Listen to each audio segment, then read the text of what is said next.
ये मसावी गांव है जो थाना भवन ब्लॉक का एक गांव है और मुस्लिम राजपूत समाज का गांव है।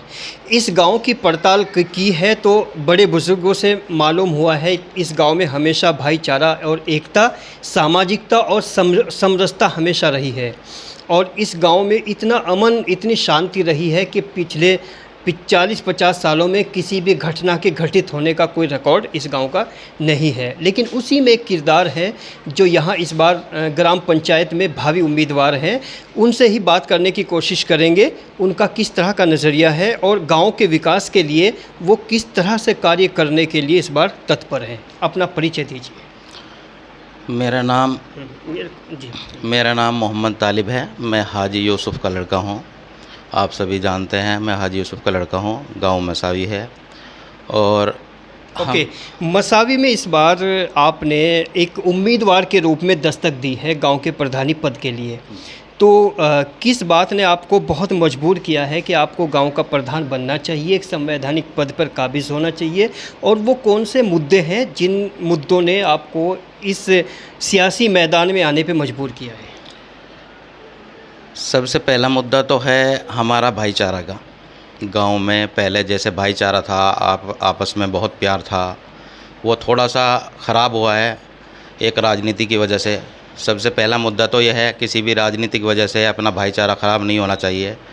दूसरा मुद्दा है हमारा अपने बच्चों का एजुकेशन के लिए, जो अभी भी पिछड़ रहे हैं मुस्लिम समाज के, ख़ास तौर पे हमारी बिरादरी के बच्चे पिछड़ रहे हैं पढ़ाई के मामले में।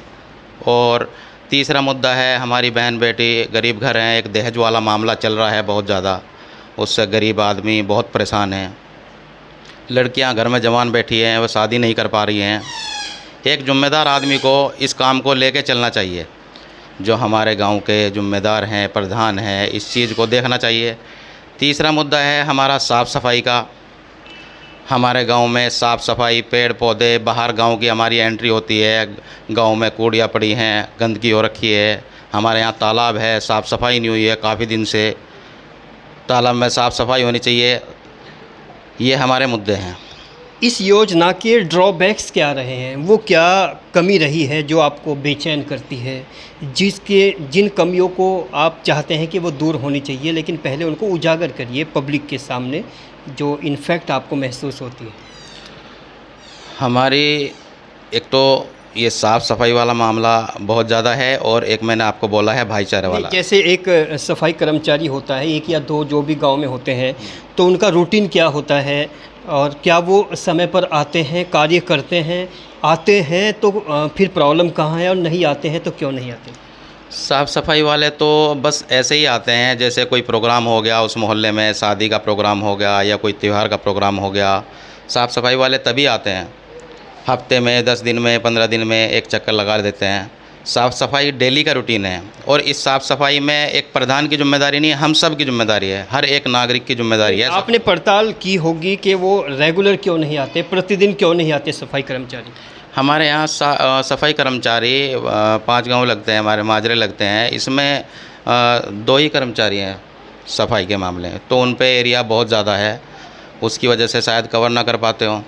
बाकी इस चीज़ में उनका भी कार्य चाहिए, प्रधान का अपनी तरफ से भी सपोर्ट होना चाहिए, सिर्फ उन पे ही नहीं, अपनी तरफ से भी साफ़ सफाई के बारे में ध्यान होना चाहिए, और जो नागरिक हैं गांव के उनका भी ध्यान होना चाहिए साफ़ सफाई के मामले में। यहाँ जो बुज़ुर्ग महिलाएं हैं जो मजबूर हैं, कुछ ऐसी हैं जिनकी आर्थिक स्थिति अच्छी नहीं है या उनके सर पे उनके केयर टेकर नहीं है, तो ऐसे लोगों के लिए अगर आप प्रधान बनते हैं तो क्या किस तरह के स्टेप्स उठाएंगे, किस तरह के कदम उठाएंगे?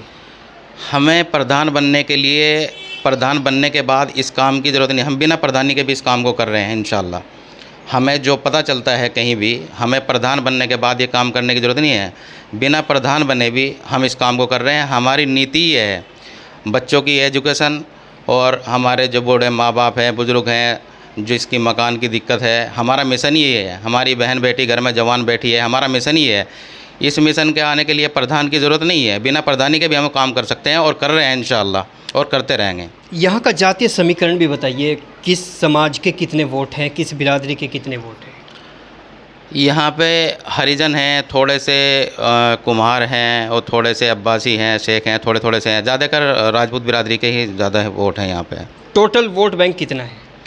टोटल वोट बैंक 4500 के समथिंग है, 4500 के। इन 4500 में मुस्लिम राव समाज का कितना वोट है और दिगर समाजों का कितना है? 80% मुस्लिम का है, राजपूत समाज का। बाकी में सब आते हैं 20% में। तो आप किस समाज से आते हैं? मुस्लिम राजपूत। ओके, आप भी कुछ कहना चाहेंगे? जी, ये कहना चाह रहे हैं बस। जी जी। बस एक तो ये प्रयास है कि ये जोहड़ की बहुत बड़ी गंदगी है, जोहड़ की बहुत बड़ी गंदगी है, ये होनी चाहिए। अच्छा जी, हमारे जो जिम्मेदार लोग हैं, जो प्रधान मौजूदा हैं, उन्होंने प्रयास नहीं करा या सरकार में कोई सूचना नहीं पहुंचाई वहाँ तक, यही है मेन। प्रधान तालिब साहब, चलते चलते जितने भी लोग आपको सुन रहे हैं इस गांव के, चाहे वो मतदाता है या मतदाता नहीं है, तो एक अल्टीमेट संदेश क्या है आपका? हमारा सबसे मेन तो यही है भाई, सब अब अपने उम्मीदवार है, आप अपने तरीके से लड़ेंगे, आप अपने तरीके से चुनाव में आएंगे। सबका मामला गांव के विकास के लिए ही सोच होनी चाहिए सबकी। गांव में जो भी चुनावी उम्मीदवार है, सबकी सोच गांव के सुधार की, विकास के और कौम के लिए करना चाहिए। हमारी सोच यही है, हमारा मैसेज यही है। हम सब के साथ, अल्लाह ने अगर मौका दिया तो सबके साथ कंधे से कंधा मिला कर चलेंगे, सबके लिए विकास करेंगे। कोई वोट दे रहा है उसके लिए भी नहीं दे रहा है, सबके लिए बराबर हमारे यहाँ सम्मान होगा।